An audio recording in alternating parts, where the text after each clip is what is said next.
रहे हैं? मैडम देखिए पहले मतलब किया फिर भी इन्हें रोक देगा मैं अब इनको आखिरी वारंट देंगे को तो 12 बजे पर्चा देंगे इनको। ये सारे पीछे अपने दुकान में करेंगे। देखिए कितनी दफा आपको बताया है कि हटाई जल्दी कर लिए। यहाँ पे नहीं लगाना आपके, सारी रोड आप लोगों ने ऑक्यूपाई की हुई है। ये उठा ले यहाँ से सामान सारा, करें इनको अंदर जो आपके दूध है उसके अंदर रखेंगे। उठाएं आप यहाँ से सारा सामान अंदर लेके जाए इसको।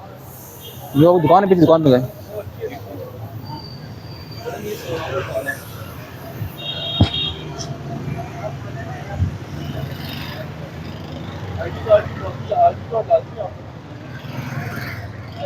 इनसे हाँ लग रहा है अस्सलाम नीचे आ वालेकुम, कौन है यहाँ पे? सिलेंडर आप लोगों ने बाहर क्यों रखा हुआ है? इसके ऊपर रखें अपने दूध में रखें।